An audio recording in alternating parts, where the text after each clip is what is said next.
I don't understand the hate towards Tales of the Shire, and I don't mean the buggy experience that most reviewers got. That's completely valid. I'm talking about the double standards that this game has been a victim of. Many reviews talk about how tedious the game is, how you're doing the exact same thing over and over again. You're waking up, you're foraging, fishing, cooking, walking slowly from your home to the village and back. And to me, that's exactly what every single cozy game that I've ever played does. So if you're new here, hi, my name's Adam. I like to cover all sorts of games, mostly open world games and RPGs, but there's definitely a crossover between this kind of a game and an RPG. And over the years, I have played different cozy games. I think it all really started with Animal Crossing New Leaf on the 3DS. I played it for 15 or 20 hours. I had fun and I put it down. I think eventually with these cozy games, I just hit that point of over tedium where everything is just so tedious that I just kind of lose interest. And the same thing happened to me with Animal Crossing New Horizon. That came out on my birthday in 2020. Ireland went into lockdown 2 days later, so it was just a perfect moment in time. And again, I think I put 30 hours into New Horizons, and that was it. I had fun and then I just moved on. The same thing happened with Stardew Valley. That game is so ridiculously high quality, and the fact that it's made by one person is amazing. But eventually, I always run into the same problem.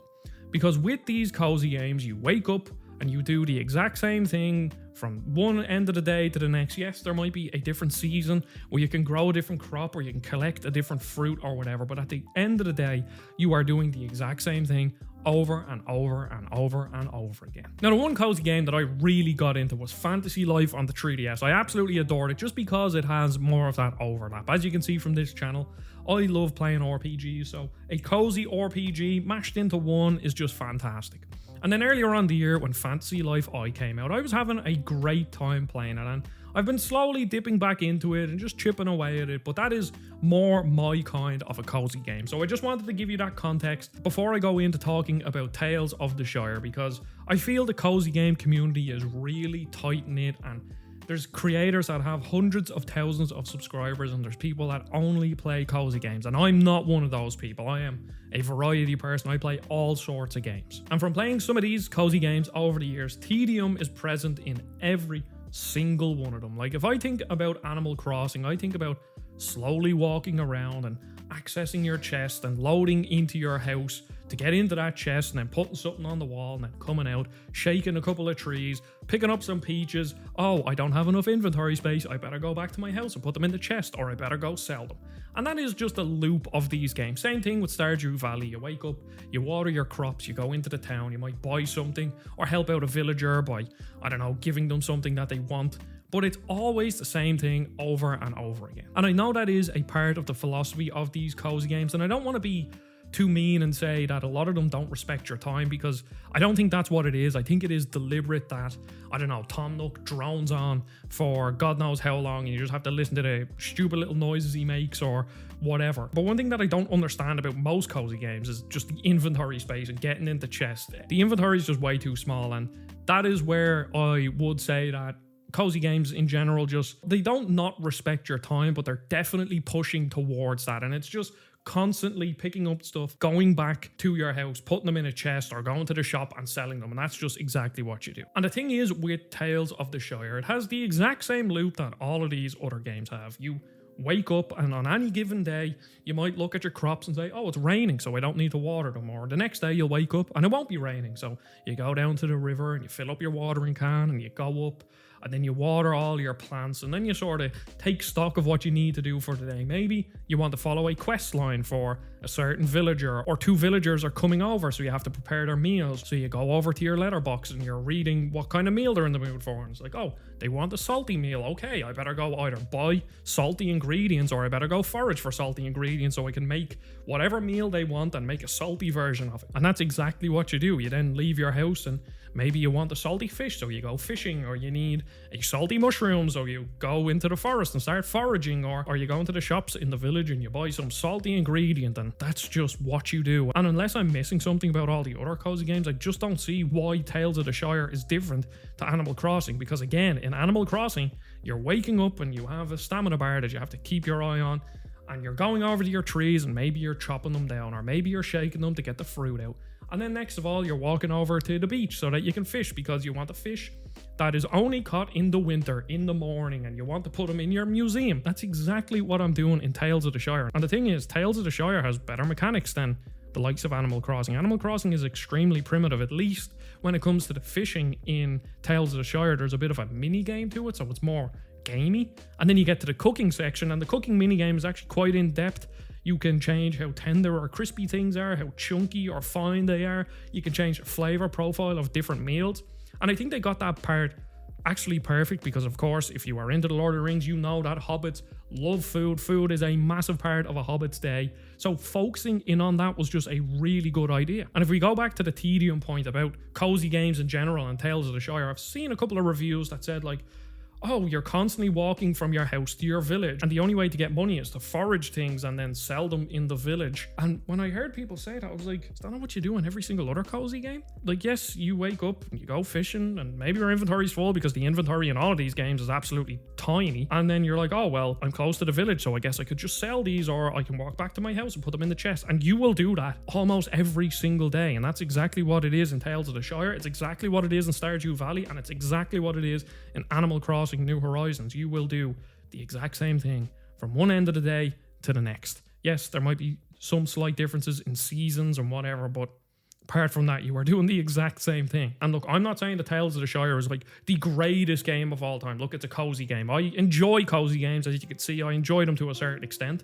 I could put a certain amount of time in them before I eventually just give up, because I just had enough. And this isn't absolutely amazing. I mean, it has performance issues, and I do think some of that tedium could be cleaned up. Like, maybe you can somehow access your pantry from somewhere else, or in general just give you a larger inventory so it's not as big a deal. But Tales of the Shire does get a lot right, and it's from the overall vibe of the game to just little quality of life improvements that they do, which kind of makes me wonder why they did certain quality of life improvements but not others. As in, if you take exploring the map, whenever you have a map marker, birds lead you there organically without you having to check your map. Now, I do think this could be tweaked where the birds can appear quicker, but a bird will appear on a wall, and then you're like, okay, that's where I need to go. And then next of all, you see another bird fly in to a post off in the distance. So you know that's the part that I have to keep taking, which is just a really nice innovation. Again, just going back to something like Ghost of Tsushima with the guiding winds, all those little things add up to make it just a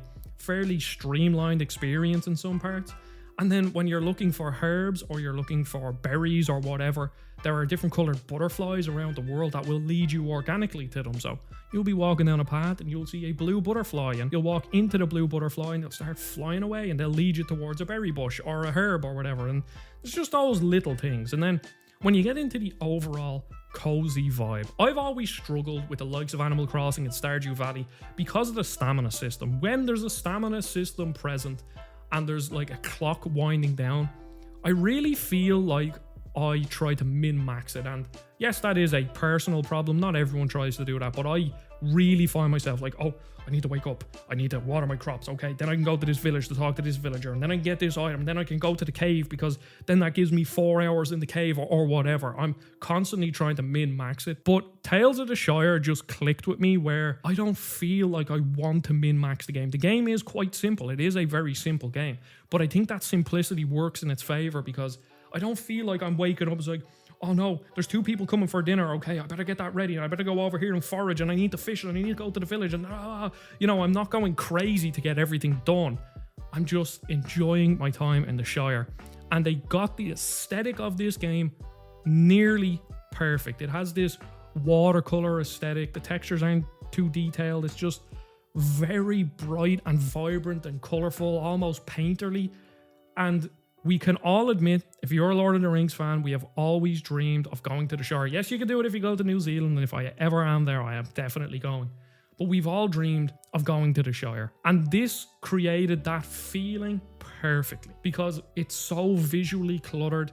Everything is on top of each other. There is a coziness / claustrophobia of the Shire, where there's bushes overgrowing on paths. When you go into houses, everything is just on top of you. Everything is so dense. And even the winding paths in the world are so well placed and covered and hidden.